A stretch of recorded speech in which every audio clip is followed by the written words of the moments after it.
what if Prince knew the truth about Michael Jackson's death and no one listened? For years, we were told that Michael's passing was caused by a doctor's mistake, an overdose from a mix of strong sleep medicine. But what if there's more to it? What if Michael knew someone was after him and even wrote about it? Right before he died, Michael Jackson began keeping a secret diary, not just thoughts or songs, but real fears. He believed someone was trying to harm him. In his own words, he wrote that evil people wanted to destroy him and take his music catalog. That's the same catalog worth hundreds of millions, the one music giants would do anything to control. Michael didn't trust the system. He feared he was being watched. And then the diary vanished. Gone. No one has seen it since. It's as if someone wanted to erase his truth forever. But here's what makes this even more shocking. Prince was going through the exact same thing. He too fought for his music. He too called out big industry names. And he too died suddenly under mysterious circumstances. Could it be that Prince and Michael were both warning us? But that wasn't the whole story, because what Prince did next showed he may have known exactly what Michael feared most. Before Michael passed, his secret diary revealed more than just fear. It showed a plan. He didn't just want to keep singing, he wanted to be bigger than ever. He dreamed of becoming a movie star, launching his own line of cookies and sodas, and even earning $20 million a week. He wrote about doing deals with big brands like Nike and hosting shows with Cirque du Soleil. But behind the scenes, he was battling something darker. Michael said he couldn't sleep. The pressure was crushing him. So he leaned on his doctor, Conrad Murray, to give him powerful medications just to get some rest. That same doctor was later blamed for giving him the dose that took his life. But in Michael's own words, he didn't trust the people around him. He said the industry was full of lies, that they steal from artists, especially black artists. He warned that they would try to silence him to get control of his publishing catalog. And he wasn't quiet about it. He called out Sony. He called out record execs by name. He stood on stage and said they were trying to destroy him. His words weren't just complaints, they were warnings. And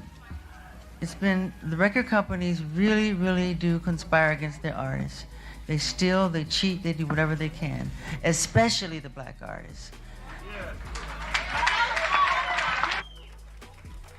Now let me say this. Sony, Tommy Mottola. Tommy Mottola is the president of the record division. He is a mean, he's a racist, and he's very devilish. So when Michael died, just days before a huge comeback tour, it didn't feel like an accident to everyone. I am an innocent man. I therefore plead not guilty. Thank you. I truly feel that Conrad Murray is simply the fall guy. This was definitely something that was premeditated, that they had planned to do, and they planned to take my brother out, and my brother knew it, and that's why he told me repeatedly that this was going to happen to him. He explained it to me. He explained it's because of my catalog, which is my publishing, and they're after it, and they want it, and they want their hands on it, and they want to take it away from me. So Michael developed this love-hate relationship. His sister LaToya said it straight. Michael knew they were coming for him, and he told her over and over again. But Prince, he was paying attention too, and his fight would look eerily similar. Prince wasn't just a music legend, he was a fighter. And like Michael, he wasn't afraid to call out the system. When he felt trapped by his record deal with Warner Brothers, he didn't just complain, he made a bold move. He showed up to events with the word slave written across his face. He said straight up, the label owned his name, his music, and his future. So what did he do? He changed his name to a symbol. That was his way of breaking free. Prince even said in interviews that when he asked to buy back his masters, they told him no. So he came up with a plan to re-record all his music and release it again, this time under his control. He told fans they could either support the big companies or support him directly. And just like Michael, Prince believed the game was rigged, especially against black artists. He gave powerful speeches reminding people of their value, telling them, there's nothing minor about you. He was loud, clear, and fearless. Both men were fighting for the same thing, freedom over their art and ownership of their work. And just like Michael, Prince seemed to know that speaking out came with risks, but he didn't back down. The real twist, while the world thought they were enemies, behind closed doors, something else was happening, something very few people knew about. And what happened next would shock everyone. While the public saw them as rivals, behind the scenes, Michael and Prince shared something deeper than competition. They shared a bond. People close to them say they actually spent time together, talked often, and even leaned on each other during tough times. Prince's former bodyguards confirmed it. The two legends had a private friendship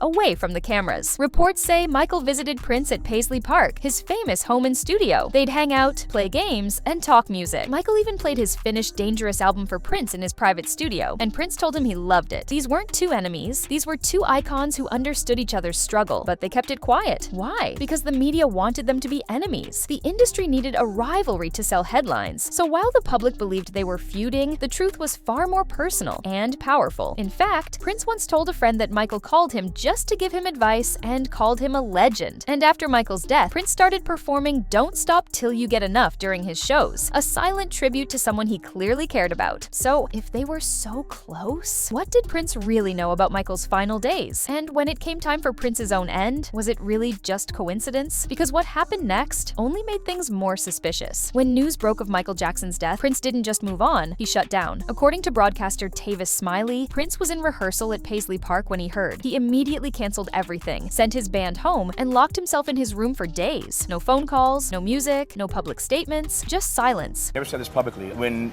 the news came that Michael had died, Prince was in rehearsal at Paisley Park. Prince cancels rehearsals, sent the band home, and for days locked himself in his bedroom and wouldn't come out and really didn't talk to people. That kind of reaction wasn't just grief, it felt personal, like someone who had lost more than a friend, someone who had lost a fellow soldier in the same battle. Prince knew the pressure. He knew what it meant to go up against the music industry, and maybe he saw Michael's death as more than a tragedy. Maybe he saw it as a warning. Fans started to wonder, did Prince know something the world didn't? Because if Prince really believed the industry could take out someone like Michael, then what about himself? But what happened to Prince just a few years later raised even more red flags. Prince's death in 2016 left fans stunned. He was only 57, reportedly healthy, active, and preparing for new music. Just like Michael, he was on the edge of a comeback, then suddenly gone. The cause? A fentanyl overdose. But those close to him say something didn't add up. Prince wasn't known for drug use. In fact, he lived a clean lifestyle. So how did such a strong substance end up in his system? Some believe he was targeted, just like Michael. And here's where things get eerie. Both artists died shortly after gaining more control over their music. Michael had finally struck new deals. Prince had won back ownership of his masters.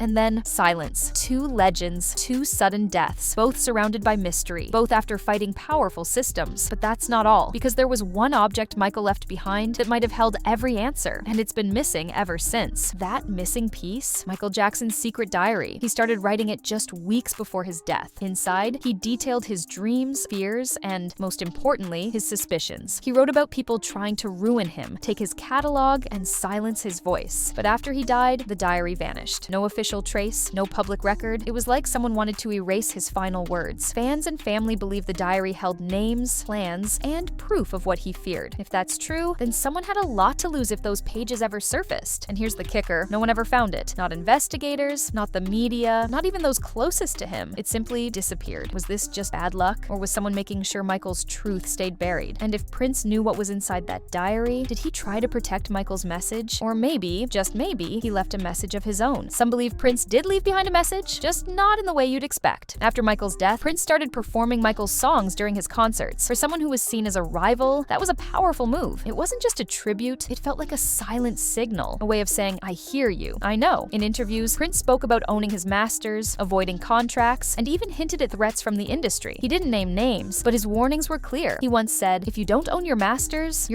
own you. That line hit harder after he passed. Both men were outspoken, and both seemed to sense that something was closing in. So when Prince suddenly died, just like Michael, fans couldn't ignore the pattern. But the story doesn't stop there, because long before their deaths, Michael and Prince had a history that most people never saw coming. Most people remember Michael and Prince as rivals, but that story was only half true. Sure, there were moments of tension, like when Prince turned down the chance to duet with Michael on Bad. He famously joked about the opening line, saying, your butt is mine, who's singing that to who? They also had a playful but intense ping-pong match, where Prince teased Michael and called him out for being too soft. Even during a Vegas show, Prince once walked into the crowd and played bass aggressively in Michael's face. Michael later asked, why was Prince so mean to me? But beneath all that ego and public competition was a deeper understanding. They weren't just artists, they were two men navigating the same dangerous system. And despite the media's spin, they shared private moments of friendship, advice, and support. Still, it makes you wonder, if the world saw them as enemies, what else were we wrong about? Because behind closed doors, their fight was the same, and it wasn't over yet. In the end, both Michael Jackson and Prince died under circumstances that left more questions than answers. Two icons, two battles for ownership, two sudden, shocking deaths, just when they were regaining control of their legacies. They weren't just fighting for music, they were fighting to be heard, to be free, to warn others. Michael's missing diary may still hold the truth. Prince's actions, his words, and even his silence spoke volumes. Maybe they both saw what was coming. Maybe they both tried to leave clues behind. Clues we've been too afraid or too distracted to fully face. So now the question becomes, who had the most to gain by keeping them quiet? Their voices may be gone, but their message still echoes. And maybe, just maybe, it's time we started listening. If you found this story eye-opening, make sure to hit that like button, drop your thoughts in the comments, and don't forget to subscribe for more deep dives like this one.